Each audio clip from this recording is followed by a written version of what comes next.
ప్రతి వారంలాగే ఈ వారంలో జరిగిన ముఖ్యమైన వార్తాంశాల గురించి విశ్లేషించడానికి Bharat today channel output editor senior journalist Raka Sudhakar Rao గారు ఉన్నారు. వారితో మాట్లాడదాం. నమస్కారం రాకాజీ. రాకాజీ, ఈ వారం చాలా చాలా చాలా చాలా కీలకమైన నిర్ణయాలు కేంద్ర ప్రభుత్వం తీసుకున్నవి ఉన్నాయి. అండ్ అదేవిధంగా కొన్ని కీలకమైన సంఘటనలు జరిగాయి అండ్ రాష్ట్రంలో కూడా. వాటి గురించి మీ విశ్లేషణ మొదలు పెడతాం. ఫస్ట్, అన్నిటికంటే ముందుగా సిబిఐ వర్సెస్ సెంట్రల్ గవర్నమెంట్ అనే కోణంలో గత కొంతకాలంగా ఒక ప్రతిష్టంభన కనిపిస్తోంది. సిబిఐ పైన కేంద్ర ప్రభుత్వం గుత్తాధిపత్యం చెలాయిస్తోంది, సిబిఐని నిర్వీర్యం చేస్తోంది. ఉన్న రాజ్యాంగపరమైన వ్యవస్థల స్వయం ప్రతిపత్తిని, ఆ స్వతంత్ర ప్రతిపత్తిని తీసే విధంగా కేంద్రం చర్యలు ఉంటున్నాయని ప్రతిపక్షాలు విపరీతమైన విమర్శలు చేస్తూ ఉన్నాయి. అట్లాగే కొంత అధికారుల వ్యవహార శైలి కావచ్చు, అలోక్ వర్మ ఆస్థానాల విషయం కావచ్చు, ఈ వివాదం అంతా కొనసాగుతోంది. లేటెస్ట్ గా అలోక్ వర్మ తన ప్రభుత్వ ఉద్యోగానికి రాజీనామా కూడా చేశారు. సో ఈ నేపథ్యంలో అసలు సిబిఐ రోని మీరు ఎట్లా చూస్తారు? అసలు ఏం జరుగుతోంది సిబిఐలో జరుగుతున్నవి దురదృష్టకరమైనటువంటి పరిణామాలు, అందులో సందేహం లేదు. అయితే దీనికి కారణము ప్రస్తుతం ఉన్నటువంటి ప్రభుత్వం మాత్రమే అని అనుకోవటం పొరపాటు. ఓకే, దశాబ్దాల పాటు సిబిఐ అనే వ్యవస్థని అధికారంలో ఉన్న రాజకీయ పార్టీ యొక్క పంచమాంగ దళంగా, ఫిఫ్త్ కాలంగా వాడుకుంటూ వచ్చారు. It's a strong word, I know, but that is what it has been. సిబిఐని రాజకీయ ప్రత్యర్థులపైన ప్రయోగించటము, చివరికి ఒకానొక దశలో సుప్రీంకోర్టు సిబిఐని కేజ్డ్ ప్యారెట్ అంది. అంటే పంజరంలో ఉన్నటువంటి చిలకలాగా వ్యవహరిస్తుంది, కానీ స్వతంత్ర ప్రతిపత్తి ఉన్నటువంటి సంస్థగా వ్యవహరించడం లేదు. కాబట్టి సిబిఐ అధికారంలో ఉన్నటువంటి వాళ్ళ అడుగులకు మడుగులొత్తటం 70 సంవత్సరాల పాటు కొనసాగింది. సిబిఐని రాజకీయ కేసుల కోసం వాడటం 70 సంవత్సరాలుగా కొనసాగింది. ఆ ప్రక్రియలో ఇప్పుడున్నటువంటి ప్రభుత్వం ప్రక్షాళన ప్రారంభించింది. కేవలం సిబిఐనే కాదు, ఢిల్లీ చుట్టూ పెనవేసుకున్నటువంటి లటియన్స్ క్రౌడ్ ఏదైతే ఉందో, వాళ్ళు అన్ని వ్యవస్థల్లోకి ఇన్ఫిల్ట్రేట్ చేసి చొరబడి ఉన్నారు. వాళ్ళ ప్రభావం అన్ని క్షేత్రాల్లో ఉంది. దీనిని ప్రక్షాళన చేయటం అనేది చాలా పెద్ద పని. ఎందుకంటే ఈ ప్రక్షాళన చేయడానికి ఒకటి సాహసం కావాలి, 2 సమయం కావాలి, 3వది సందర్భం కావాలి, దీనికి ఒక వ్యూహం కావాలి. కాబట్టి ఈ చేసే ప్రక్రియలో భాగంగానే ఇప్పుడు మనకు కనిపిస్తున్నటువంటి సంక్షోభం కనిపిస్తుంది. ఉదాహరణకి సిబిఐని కాసేపు పక్కన పెట్టి కనుక మనం చూసినట్లయితే, ఉదాహరణకి రిజర్వ్ బ్యాంక్ గవర్నర్ రాజీనామా, ఊర్జిత్ పటేల్ రాజీనామా. ఈ దేశంలో ఎప్పుడు ఏ గవర్నర్ రాజీనామా చేయలేదా? దువ్వూరు సుబ్బారావు గారు ఏం చేశారు? అంతకుముందు వైవి రెడ్డి గారు ఏం చేశారు? అంతకుముందు ఉన్నటువంటి రిజర్వ్ బ్యాంక్ గవర్నర్లు ఏం చేశారు? చాలా మంది రాజీనామాలు చేశారు ప్రభుత్వంతో పడక. కేవలం ఊర్జిత్ పటేల్ మాత్రమే ఎందుకు వివాదమైంది? ఢిల్లీలో ఉన్నటువంటి ఒక వర్గము దేశంలో ఉన్నటువంటి అన్ని సంస్థలు, అన్ని వ్యవస్థలపైన పట్టు కలిగి ఉన్నాయి. ఈ ప్రక్షాళన అనేది చేయాలన్నట్లయితే దీనికి సమయం పడుతుంది, సరైనటువంటి సందర్భం రావాలి, సరైనటువంటి స్ట్రాటజీ కూడా కావాలి. మన సిబిఐకి సంబంధించినంత వరకు సిబిఐలో ఏళ్ల తరబడి దళారీలు పేరుకుపోయినారు. అంటే మనకి రాజకీయ కేసులు మాత్రమే కనిపిస్తాయి. రాజకీయ కేసులు కానటువంటి అనేక కేసులు కూడా సిబిఐ పరిష్కరిస్తుంది. వాటిని మధ్య దళారీలు డబ్బులు తీసుకుని కేసుల్ని మాఫీ చేయించడం, కేసుల్ని బలహీనపరచడం, ఆధారాలు లేవని చెప్పేలా చేయటం, ఇవన్నీ చేస్తున్నారు. ఆ ప్రక్షాళన ప్రక్రియలోనే ఈ వివాదం అంతా తలెత్తింది. ఈ మొత్తం వివాదం ఆస్థానా తర్వాత అలోక్ వర్మ మధ్య వచ్చినటువంటి, నిజానికి అలోక్ వర్మ నరేంద్ర మోడీ ఏరికోరి ఎంపిక చేసి తీసుకొచ్చిన వ్యక్తి. మరి ఎందుకు ఇలా? కానీ ఎక్కడో ఏదో కాంప్రమైజ్ జరిగింది, అతని మీద అవినీతి ఆరోపణలు ఉన్నాయి. కాబట్టే సుప్రీంకోర్టు ఆయనను మళ్ళీ రీఇన్స్టేట్ చేయాలని చెప్పిన తర్వాత కూడా ఆయనకు పూర్తి అధికారాలు ఇవ్వలేదు. హై పవర్డ్ కమిటీ అధికారాలను సమీక్షిస్తుందని చెప్పారు. హై పవర్డ్ కమిటీ ఆయన మీద అవినీతి ఆరోపణలు ఉన్నాయి కాబట్టి ఆయన తీసేయాలని చెప్పి ఆయనని సిబిఐ నుంచి తీసేసి వేరే ఒక అప్రధాన శాఖకి పంపించింది. ఒక 13 రోజులకి ఆయన రిటైర్ అయిపోతారనగా, ఇంకో 20 రోజుల్లో రిటైర్ అయిపోతారనగా ఈ పని చేశారు. ఆయన దానికి రాజీనామా చేశారు. శుక్రవారం నాడు ఆయన రాజీనామా చేశారు. ఇవన్నీ గమనిస్తుంటే సిబిఐ మాత్రమే కాదు, రిజర్వ్ బ్యాంక్ మాత్రమే కాదు, మిగతా సమాచార కమిషనర్ల వ్యవస్థ, రైట్ టు ఇన్ఫర్మేషన్ యాక్ట్ కింద పనిచేసే సంస్థలు, వీటన్నిట్లలోనూ పేరుకుపోయి ఉన్నటువంటి, తిష్టవేసి కూర్చున్నటువంటి, వేలాడుతూ గబ్బిలాల్లా వేలాడుతున్నటువంటి ఒక సెక్షన్ ఉంది. వాళ్ళు ఈ వ్యవస్థల యొక్క సెక్యూరిటీని, వ్యవస్థలకు సంబంధించిన పవిత్రతని కాంప్రమైజ్ చేస్తున్నారు. ఈ ప్రక్షాళన ప్రక్రియలో భాగంగానే ఇప్పుడు సిబిఐలో జరుగుతున్నటువంటి సంఘటనలన్నీ జరుగుతున్నాయి. కొంత ఆందోళన కలుగుతుంది, ఎందుకంటే సిబిఐ వంటి సంస్థలో ఇలా జరగడము కొంత విషాదము. కానీ ఇవి నేను అనుకోవడం మరికొన్ని రోజుల వరకు ఈ ప్రక్షాళన కార్యక్రమం కొనసాగుతుంది. రైట్, మీరు చెప్పినట్టుగా స్వతంత్ర ప్రతిపత్తి కలిగిన వ్యవస్థలు, రాజ్యాంగపరమైన వ్యవస్థలు 4 ముఖ్యంగా మీరు ఢిల్లీ బేస్డ్గా వచ్చి సెంట్రల్ పరిధిలో ఉన్నవి లేదా స్వతంత్రంగా వ్యవహరించాల్సినవి. ఫస్ట్ నెంబర్ 1 రిజర్వ్ బ్యాంక్ కావచ్చు, ఆర్థిక వ్యవస్థ. ఇంకోవైపు సుప్రీంకోర్టు జడ్జిలు కూడా ఇంపీచ్మెంట్ చేసిన పరిస్థితి, ఇంపీచ్మెంట్ కు వెళ్లాలని కాంగ్రెస్ పార్టీ అనుకున్న పరిస్థితి. 4 జడ్జిలు ఆల్రెడీ బయటకు వచ్చి కొంత పరోక్షంగా సెంట్రల్ గవర్నమెంట్ కు తగిలే విధంగానే విమర్శలు చేశారు గతంలో. అయినా ఇప్పుడు సీజేగా ఉన్నారనుకోండి, మళ్ళీ అందులో ఒకరు సీజేగా ఉన్నారు ఇప్పుడు. అండ్ మరొక వైపు డిఫెన్స్ ఫోర్సెస్ ని నిర్వీర్యం చేసే విధంగా పనిచేస్తున్నారనే ఒక విమర్శ కాంగ్రెస్ పార్టీ చేస్తున్నది. కానీ ప్రతిపక్షాలు చేస్తున్న విమర్శలన్నీ కూడా రాజ్యాంగపరమైన వ్యవస్థల్ని మోడీ నిర్వీర్యం చేస్తున్నారు, నిరంకుశంగా వ్యవహరిస్తున్నారన్న మాట నిజంగా ప్రజల్లోకి వెళుతోందా? వెళ్లే విధంగా చేస్తున్న ప్రయత్నాలు సఫలమవుతాయా? మోడీకి ఇవి ఇబ్బందికరమైన పరిణామాల్ని తెస్తాయా? అంటే మధ్యతరగతి విద్యాధిక వర్గాల్లోకి ఖచ్చితంగా ఈ ప్రచారం ప్రభావం ఎంతో కొంత అయితే ఉంటుంది. దాన్ని మోదీ ప్రభుత్వం మోదీ కానీ బీజేపీ కానీ వాటిని ఎట్లాగా నిరాకరిస్తారో, వాటిని ఎట్లాగా ఫైట్ బ్యాక్ చేస్తారన్నది మనం ఎదురు చూడాలి. అయితే ఈ వ్యవస్థలన్నీ నిర్వీర్యం ఈ రోజైనాయా? ఓకే, అది మౌలికమైన ప్రశ్న. 1977లో ఐ వాంట్ రిమైండ్ యూ, 1962 యుద్ధానికి ముందు సీనియారిటీ ప్రకారము జనరల్ కావలసిన వ్యక్తిని పక్కన పెట్టి కేవలం జవహర్లాల్ నెహ్రూకి ఇష్టుడైనటువంటి కౌల్ అనేటువంటి వ్యక్తిని తీసుకొచ్చి మిలిటరీ జనరల్ చేశారు. ఏనాడు యుద్ధానుభవం లేనటువంటి అధికారి ఆయన. చైనాతో భారతదేశ యుద్ధం కాగానే జలుబు వచ్చిందని చెప్పి సెలవు తీసుకుని కూర్చున్నాడు ఆయన. బ్రిగేడియర్ దాల్వి హిమాలయన్ బ్లండర్ అనే పుస్తకం రాశారు. 1962 యుద్ధంలో భారతదేశం ఒక బ్రిగేడ్ బందీగా ఉండిపోయింది చైనా చేతుల్లో. ఆ బ్రిగేడ్కి ఆయన నాయకుడు బ్రిగేడియర్ దాల్వి. బ్రిగేడియర్ దాల్వి రాసిన పుస్తకం పేరు హిమాలయన్ బ్లండర్. హిమాలయన్ బ్లండర్లో ఆయన ఈ కౌల్ని తిట్టకుండా తిడతారు. కౌల్ని ఆ తర్వాత పదవి నుంచి తీసేస్తారు. కౌల్ని బ్యాక్ చేసిన కృష్ణమేనని పక్కన పెడతారు. కాబట్టి సైనిక దళాలలో కాంప్రమైజ్ ఎవరయ్యారు? 1962 సంఘటన నేను చెప్తున్నాను.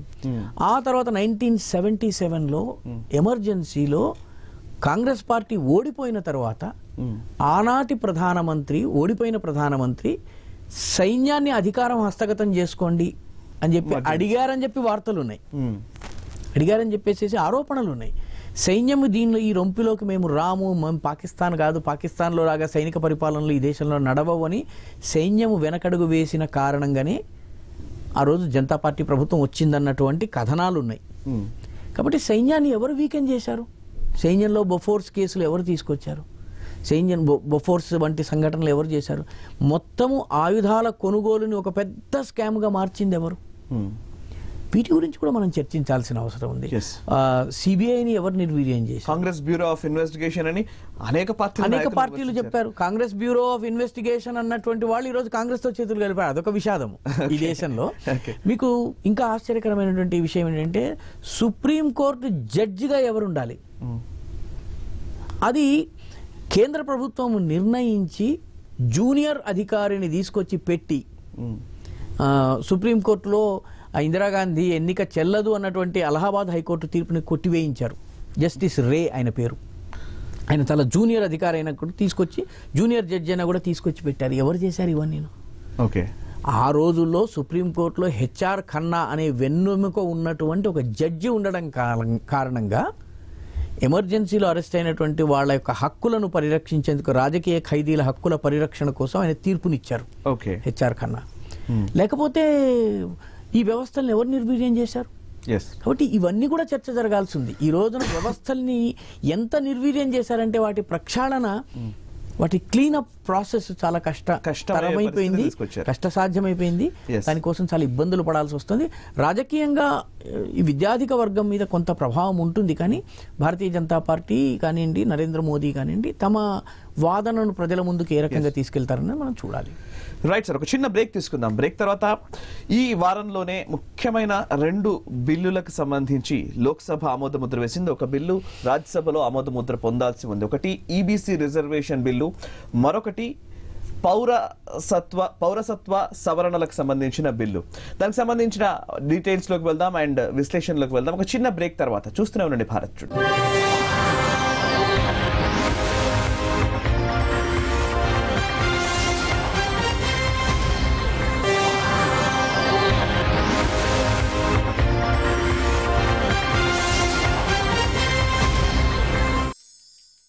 Welcome back to view point. Sir రాకాజీ, ఈ వారం 2 ముఖ్యమైన నిర్ణయాలు, కీలకమైన నిర్ణయాలు, ఎవరు ఊహించని, అందులో ఒక ఊహించని నిర్ణయం, సంచలనాత్మకమైన నిర్ణయం, అందరూ ఒప్పుకోవాల్సిన పరిస్థితి తీసుకొచ్చిన నిర్ణయం ఈబీసీ రిజర్వేషన్లకు సంబంధించి. ఎకనామికలీ బ్యాక్వర్డ్ క్లాస్లకు రిజర్వేషన్లు అనే అంశం చాలా కాలంగా చర్చలో ఉంది. రాజకీయంగా దాన్ని ఆయా పార్టీలు వినియోగించుకునే ప్రయత్నం చేశాయి, కానీ నిజంగా దాన్ని నెరవేర్చే సాహసం ఏ పార్టీ ఇంతవరకు చేయలేదు. భారతీయ జనతా పార్టీ ఆ సాహసం చేసింది. ఈబీసీ రిజర్వేషన్ బిల్లుకు ఉభయ సభలు ఆమోద ముద్ర వేసిన పరిస్థితి. దీన్ని మీరు ఎట్లా విశ్లేషిస్తారు? అంటే ఏ పార్టీ సాహసం చేయలేదని మనం అనలేము, ఎందుకంటే పివి నరసింహారావు ఫస్ట్ దీన్ని చట్టంగా చేసి తీసుకొచ్చారు. చట్టంగా చేసి తీసుకొచ్చిన తర్వాత కోర్టులో అది వీగిపోయింది. ఓకే, అప్పుడు ఏ ఏ కారణాల వల్ల వీగిపోయిందో ఆ కారణాలని కూడా పరిగణలోకి తీసుకుని ఈ చట్టాన్ని రూపొందించడం జరిగింది. ఇది కోర్టు పరీక్షలకు నిలబడుతుందన్నటువంటి నమ్మకము మన ఆర్థిక మంత్రి అరుణ్ జైట్లీ చెప్తున్నారు. ఆయన చాలా సుప్రసిద్ధుడైనటువంటి లీగల్ ల్యూమినరీ, న్యాయ వ్యవహారాల నిపుణుడు ఆయన. అయితే మొత్తానికి ఈ విషయంలో ఏ పార్టీకి కూడా రెండో అభిప్రాయం లేదండి. చాలా ఆసక్తికరమైన విషయం ఏంటంటే, మిగతా వర్ణాలలో అగ్రవర్ణాలు అన్న పదం నేను ఉపయోగించదలుచుకోలేదు. ఒకరు అగ్రము ఒకరు నిమ్నము అన్నది నా వాదన కాదు, అది వాస్తవం కూడా కాదు. రిజర్వేషన్లు లేకుండా ఉండిపోయినటువంటి మిగతా 50% జనాభా ఎవరైతే ఉన్నారో వాళ్ళలో ఆర్థికంగా వెనుకబడిన వారికి రిజర్వేషన్లు ఇవ్వాలన్న మాటని మొట్టమొదట ఈ దేశంలో చెప్పింది కాన్షీరామ్. కాన్షీరామ్ తర్వాత దీన్ని సమర్థించింది మాయావతి. ఇది కావాలి అని చెప్పి కాంగ్రెస్ పార్టీ చేసింది, ఇది కావాలి అని మమతా బెనర్జీ అన్నారు. కాబట్టి దీన్ని దేశంలో ఉన్న ఏ రాజకీయ పార్టీ కూడా వ్యతిరేకించలేదు. ఎక్కడ కూడా ఎవరు వ్యతిరేకించలేరు కూడా. ఎందుకంటే ఓట్ల లెక్క చూసుకుంటే 50% ఓట్లు ఎవరు కోల్పోదలుచుకుంటారు. అయితే మాటలతో మభ్యపెట్టడము, మాటలు కోటలు దాటించడం, కాళ్ళు గడప కూడా దాటించకపోవడం, ఇది మన రాజకీయ వ్యవస్థలో అలవాటైపోయినటువంటి ఇది ఒక వ్యవస్థ. దాన్ని కాదని మోదీ ముందుకెళ్ళి చేయటం ఇది ఒక రకంగా అభినందనీయమైన విషయం. రిజర్వేషన్లు లేకుండా ఉన్న వారిలో ఆర్థిక వెనుకబాటు ఉన్నటువంటి వాళ్ళకి రిజర్వేషన్లు కల్పించాలన్న ఆలోచన మంచిది. అందుకే అన్ని పార్టీలు దీన్ని సమర్థించాయి. రాజకీయ కారణాలు కూడా ఉన్నాయి, ఎందుకంటే ఈ సమయంలో కాదని ఓట్లకు వెళ్ళి మళ్ళీ వాళ్ళ ఓట్లు అడగడం కూడా కష్టం. కాబట్టి మిగతా సమయంలో అయితే సైంధవుల్లాగా ఎక్కడికక్కడ సైంధవుల్లాగానో సంక్షప్తకుల్లాగానో అడ్డపడేటువంటి అవకాశం ఉండేది. ఎన్నికలు వచ్చినాయి కాబట్టి అన్ని పార్టీలకి ప్రస్తుతం ఓట్ల మూటలు కనిపిస్తున్నాయి కాబట్టి అందరూ సంతకాలు పెట్టేసేసి ఆమోదించారు. ఓకే, అక్కడ మోడీ చాతుర్యం ఉందని నేను భావిస్తున్నాను. ఆయన timing is very good. Secondly, ఈ విషయాన్ని ముందుగా బయటకు రాకుండా కాపాడటం, సీక్రసీ మెయింటైన్ చేయటం, that again is a very good step. Secrecy maintain చేయటం వల్ల రెస్పాన్స్ కావడానికి, రియాక్షన్ ఇవ్వడానికి కావలసిన సమయం విపక్షాల దగ్గర లేకపోయింది. కాబట్టి తక్షణం ఇది పాస్ అయిపోయింది. వాళ్ళు కూడా దీన్ని వ్యతిరేకిస్తే ఏమవుతుందో, ఓటర్ల దగ్గరికి ఎలా వెళ్తామో, ఇది ఎన్నికల కోసం మోడీ తెస్తున్నాడేమోనన్న భయంతో ఈ పోటీలో వెనకుండకూడదన్న కారణం చేతనో ఏ కారణం చేతనో వాళ్ళు సమర్థించారు. మోడీ దీన్ని ఒక చట్టంగా మార్చి రాష్ట్రపతి ఆమోదం ఒక్కటే తరువైనటువంటిది. వాస్తవానికి ఇది అవసరము. ఈబీసీకి రిజర్వేషన్లు ఇవ్వాలని చాలా రాష్ట్రాల్లో చాలా మంది అడుగుతున్నారు. ముఖ్యంగా సోకాల్డ్ అగ్రవర్ణాల్లో అసంతృప్తి కూడా పెరుగుతున్నది. ఇదొక వాస్తవికత. జాట్ల ఉద్యమం, కాపుల ఉద్యమం, గుజరాత్లో పటేళ్ల ఉద్యమం, ఇవన్నీ దేనికి సూచనలు? ఎస్. కాబట్టి ముఖ్యంగా పటేళ్ల ఉద్యమంలో పటేళ్లు చాలా ధనవంతులని పేరు, కానీ వాళ్లలోనే రైతు ఆత్మహత్యలు ఎక్కువగా ఉన్నాయి, వాళ్లలోనే నిరుద్యోగం ఎక్కువగా ఉంది అన్న విషయాన్ని హార్దిక్ పటేల్ ముందుకు తీసుకొచ్చాడు. హార్దిక్ పటేల్ని కాంగ్రెస్ పార్టీ సమర్థించింది. ఎస్. కాబట్టి మోడీ యొక్క చాతుర్యం ఇక్కడ మనం చూడవలసింది. Planning is perfect and his timing is very good, and because of this వాళ్ళకి ప్రతిపక్షాలకు చేసేందుకు ఏమీ లేకపోయింది. ఇక మరోవైపు మిత్రపక్షంగా ఉన్న అసోం గణ పరిషత్ ఇండియా నుంచి బయటకు పోయేంత వరకు తీసుకొచ్చిన సిటిజన్షిప్ అమెండ్మెంట్ బిల్ ని కూడా చాలా ప్రతిష్టాత్మకంగా తీసుకుని మోడీ ప్రభుత్వం ముందుకు తీసుకురావడం జరిగింది. లోక్సభ ఆమోదం పొందింది, ఇక రాజ్యసభ కూడా ఆమోద ముద్ర వేయాల్సింది ఉంది. ఒక మిత్రుణ్ణి దూరం చేసుకునేంత వరకు అంత నిర్ణయం, అంత కీలకమైన నిర్ణయం ఎందుకు తీసుకున్నారు? దానివల్ల కలిగే ప్రయోజనం ఏమైనా ఉందా? పౌరసత్వ సవరణల వల్ల జరిగే ప్రయోజనం ఏంటి? సవరణ బిల్లు వల్ల జరిగే ప్రయోజనం ఏంటి? కేవలము మోడీ గనక ఓట్ల రాజకీయాన్ని దృష్టిలో పెట్టుకుని ఉంటే ఈ చట్టాన్ని వాయిదా వేసి ఉండేవారు. కానీ మోడీ యొక్క రాజకీయ ఆలోచన విధానం యొక్క ప్రత్యేకత ఏంటంటే he does not bother about కేవలము ఎన్నికల్లో గెలవాలి, ఓట్లు తెచ్చుకోవాలి, ఇది చేస్తే నాకు ఏం ఓట్లు తగ్గుతాయి, ఈ ఒక్క కన్సిడరేషన్ మాత్రం ఇది ఉంటుంది. ఈ ఒక్క కన్సిడరేషన్ మాత్రమే ఆయన ఆలోచనలను ఆయన పనుల్ని, కార్యాచరణని ప్రభావితం చేయదు. ఇక్కడ గమనించాల్సిన విషయం ఏంటంటే కాంగ్రెస్ పార్టీ దీన్ని వ్యతిరేకించడం లేదు. మీరు గమనించండి. అవును, అస్సాంలోని కాంగ్రెస్ పార్టీ అసలు వ్యతిరేకించడం లేదు. జాగ్రత్తగా మనం కనుక పరిశీలిస్తే ఎందుకు చేయటం లేదు? దీనికి కారణం ఏంటంటే అస్సాంకి 3 సార్లు ముఖ్యమంత్రిగా పనిచేసిన తరుణ్ గొగోయ్ 2000 ఈసారి ఎన్నికల కన్నా ముందుసారి జరిగినటువంటి 2013లో ఎన్నికలు జరిగినట్టు 16లో ఎన్నికలు జరిగినట్టున్నాయి. 2011లో జరిగిన ఎన్నికల్లో బెంగాల్ నుంచి వచ్చినటువంటి హిందువులను మేము శరణార్థులుగా పరిగణిస్తాము, వాళ్లకు ఇక్కడ ఓటు హక్కు కల్పిస్తాము, వాళ్ళకి ఇక్కడ పౌరసత్వం ఇస్తాము, వాళ్ళని విదేశీయులుగా మేము పరిగణించము అని చెప్పి బెంగాలీ ఏరియాస్లో ఓటు సంపాదించుకున్నాడు. కాబట్టి ఈ వాదన కొత్తది కాదు, బీజేపీ తీసుకొచ్చింది కాదు. ఈ దేశంలో చారిత్రక కారణాల వల్ల కొన్ని ప్రాంతాల నుంచి శరణార్థులు వచ్చారు. దేశ విభజన ఈ దేశంలో ప్రజలు కోరుకోలేదు. కొన్ని పార్టీల వాళ్ళు ఆ సమయంలో ఉన్నటువంటి పరిస్థితుల వల్ల తప్పనిసరి దేశ విభజనను ఒప్పుకున్నారు. గాంధీ మహాత్ముడు నా శరీరం మీద ఈ దేశాన్ని 2 ముక్కలు చేయమన్నాడు. ఆయన కూడా సంతకం చేశారు కొన్ని పరిస్థితుల్లో. నెహ్రూ గారు సర్దార్ పటేల్ అయితే కత్తికి కత్తి, వజ్రానికి వజ్రం, కంటికి కన్ను, పంటికి పన్ను అని మాట్లాడారు. ఆయన కూడా దాని మీద సంతకం చేసి ఈ దేశ విభజన చేశారు. మన రాజకీయ నాయకుల యొక్క తప్పిదం వల్ల ఈ దేశంలో ప్రజలు రాత్రికి రాత్రి విదేశీయులు అయిపోయారు.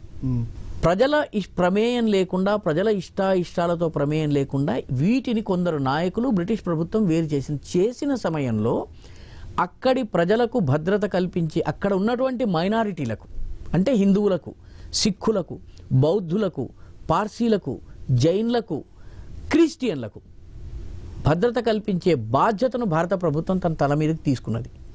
అందుకే చాలా మందికి తెలియని విషయం, దీన్ని వ్యతిరేకించే వాళ్ళు చాలా మందికి అర్థం కాని తెలియని విషయం ఏంటంటే 1952 వరకు ఈ దేశంలో పాకిస్తాన్ నుంచి ఇండియాకి రావడానికి, ఇండియా నుంచి పాకిస్తాన్కి పోవడానికి పాస్పోర్టులు లేవు.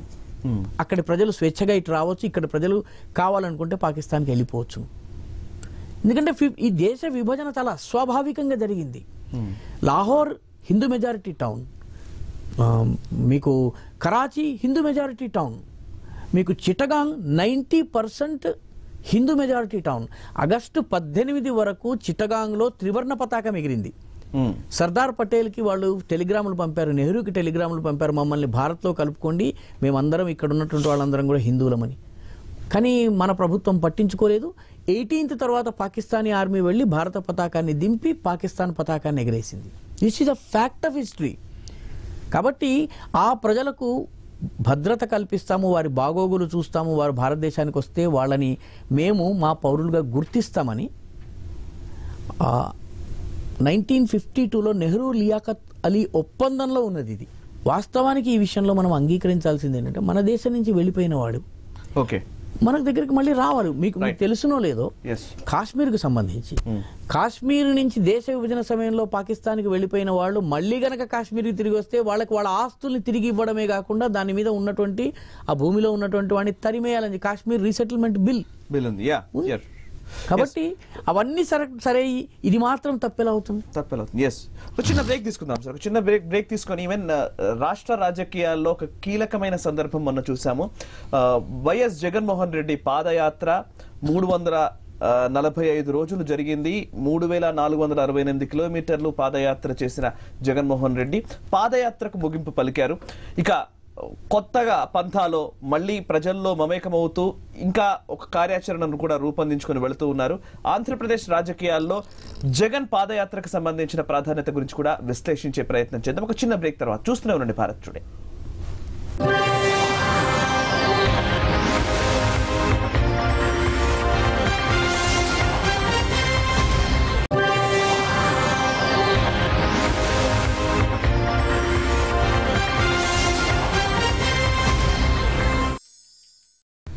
Welcome back to view point. Raka Sudhakar గారు, ఆంధ్రప్రదేశ్లో ఇంకో పాదయాత్ర ముగిసింది.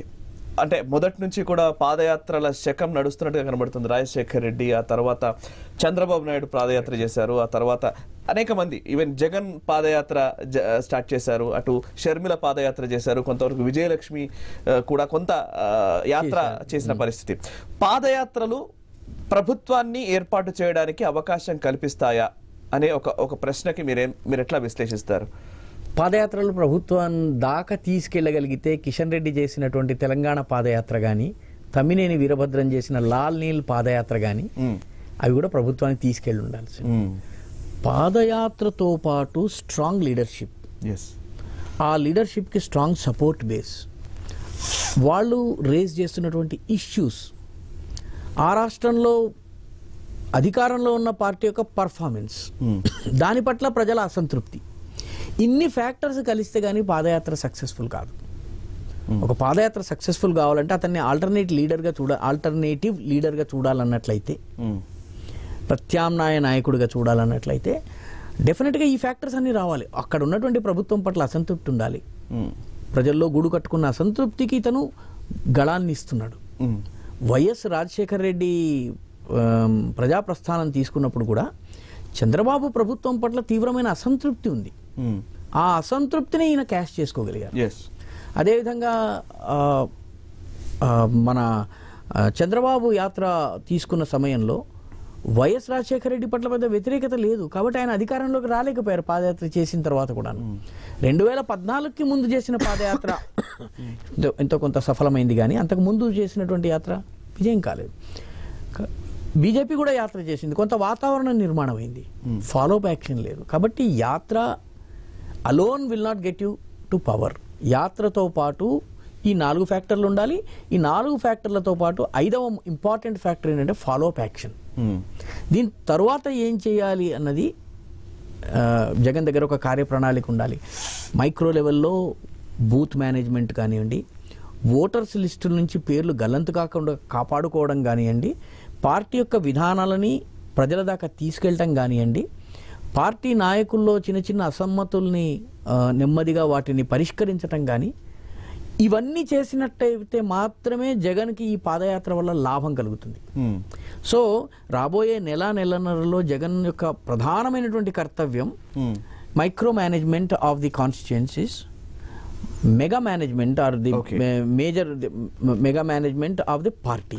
రాకాజీ, వైఎస్ జగన్మోహన్ రెడ్డి ప్రస్థానాన్ని ఒకసారి చూస్తే రాజశేఖర్ రెడ్డి మరణానంతరం జగన్మోహన్ రెడ్డి పార్టీ ఏర్పాటు చేస్తున్న క్రమం నుంచి ఇప్పటి వరకు, పార్టీ ఏర్పాటు చేసిన దగ్గర నుంచి ఇప్పటి వరకు ఓదార్పు యాత్ర అని ప్రజల్లో మమేకమయ్యారు. ఆ తర్వాత ఎలక్షన్ క్యాంపెయిన్కి సంబంధించి, ముఖ్యంగా ఎలక్షన్స్ వచ్చిన టైంలో ఎలక్షన్ క్యాంపెయిన్లో ఉన్నారు. ఓడిపోయిన తర్వాత ఒక 3-4 నెలలు పెద్దగా యాక్టివ్గా లేడేమో, కానీ ఖచ్చితంగా ఏదో ఒక సభ పేరుతో, ప్రత్యేక హోదా పేరుతోనో ఇంకోటో అంశాల వారీగా ప్రజల్లో మమేకమవుతూ వస్తూ ఉన్నారు. ఈ పట్టుదల, ఈ యొక్క హార్డ్ వర్కింగ్ నేచర్, ఇవన్నీ కూడా ప్రస్తుతం ఉన్న రాజకీయ సమీకరణల నేపథ్యంలో చంద్రబాబు వర్సెస్ జగన్ అంటే కనుక జగన్కి ఏమైనా ప్రత్యేక స్థానాన్ని కల్పిస్తాయా 2019 ఎలక్షన్స్లో? జగన్ ఓదార్పు యాత్ర వల్ల అధికారంలోకి అయితే రాలేదు, ఆయన రాలేకపోయారు. రాలేదు. 2014 ముందు ఓదార్పు యాత్ర జరిగింది, అధికారంలోకి రాలేదు. కాబట్టి మీ ముందు 2 మోడల్స్ ఉన్నాయండి. ఎర్రవెల్లి ఫామ్ హౌస్ నుంచి బయటకు రాకుండా ఫామ్ హౌస్లోనే కూర్చుని ఒక ఆయన 90 సీట్లు గెలవగలిగాడు. ఒక ఆయన పాపం అందరూ ప్రజల మధ్యనే తిరుగుతున్నాడు, అంతా చేస్తూనే ఉన్నాడు, కానీ అధికారంలోకి రాలేదు. కారణం ఏమిటి? కారణం కేవలం సరిపోదు. ప్రజల మధ్య ఉండడంతో పాటు మీ సంస్థాగత పటిష్టత, మీ వ్యూహాత్మకమైనటువంటి చాతుర్యం, ఇది ఇంపార్టెంట్. కాబట్టి ప్రజల్లోనే అసలు సెక్రటేరియట్కి రాకుండా, ప్రజల్ని కలవకుండా కూడా గెలవగలిగిన అంటే జగన్ చేస్తున్నది ఒక రకంగా మంచిది. ప్రతి కార్యక్రమం తర్వాత ఫాలో అప్ ఏంటి అన్నది కూడా మనం ఆలోచించాలి. ఒక ఓదార్పు యాత్ర అయింది, దాని ఫాలో అప్ ఏంటి? లేకపోతే ఒక దీక్ష ఆయన చేసినటువంటి పోరాట దీక్షలు చేశారు, దీక్ష తర్వాత ఫాలో అప్ ఏంటి? ఒక దీక్ష ఒకసారి ఒక సీరియల్ బల్బు లాగా ఒకసారి మినుకుమంది ఆగిపోయింది. నిర్మాణం క్రింద స్థాయిలో కార్యక్రమాలు చేపట్టినప్పుడు గత ఏడాదిన్నర నుంచే మనం క్రింద స్థాయి కార్యక్రమాలను చూడగలుగుతున్నాం. అంతకుముందు క్రింద స్థాయిలో కార్యక్రమాలు లేవు. Right sir, thank you very much Rakesh Sudhakar గారు, మీ విశ్లేషణ అందించినందుకు థ్యాంక్ యూ వెరీ మచ్. చూసారు కదా, ఇది ఇవాల్టి వ్యూ పాయింట్. వచ్చే వారం మరిన్ని వార్తాంశాలకు సంబంధించిన విశ్లేషణతో మళ్ళీ కలుద్దాం. చూస్తూనే ఉండండి భారత్ టుడే, దేశం కోసం, ధర్మం కోసం.